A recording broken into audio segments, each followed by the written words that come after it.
few months ago, I had a chance to sit down with one of Earth's most decorated soldiers, Admiral David Anderson.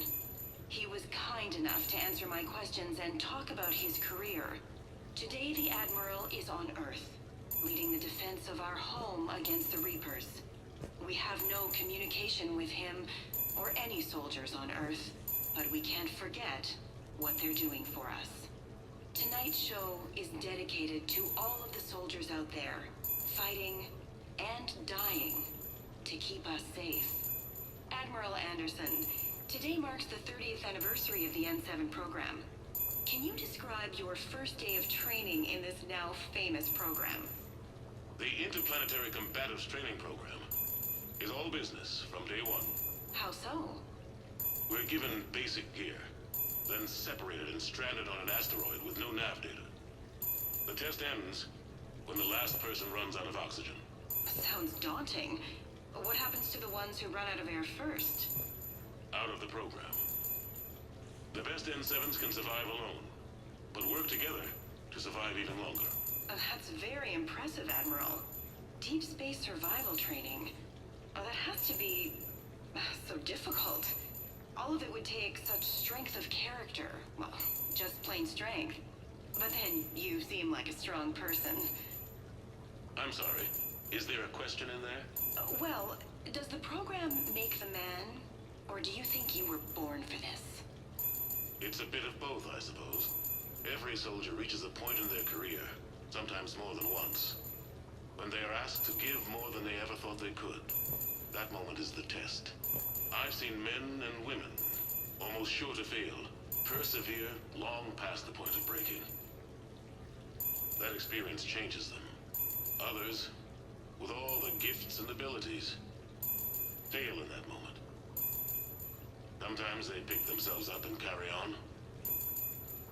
Sometimes they're just done. What about you? What was your moment?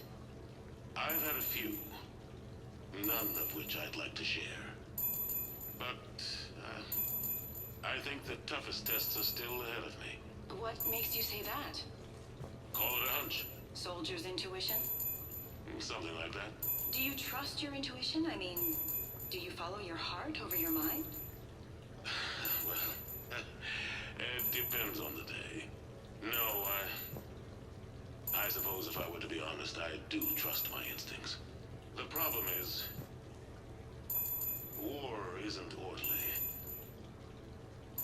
And the enemy is never predictable. Even the most experienced veteran is going to find themselves in situations they haven't trained for. In those instances, and there's more than I'd like to admit, your instincts are the only thing keeping you alive.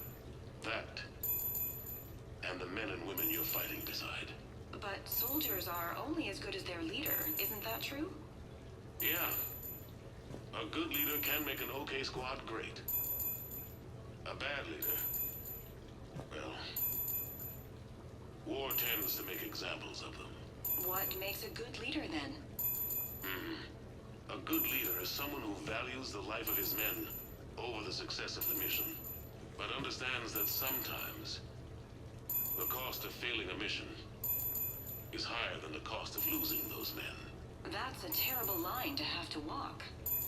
Yes, it is. But war is a terrible thing. Thank you for your time, Admiral. Thank you. The remainder of this interview was to take a more personal look at Admiral Anderson's life. It wasn't finished when the Reapers invaded.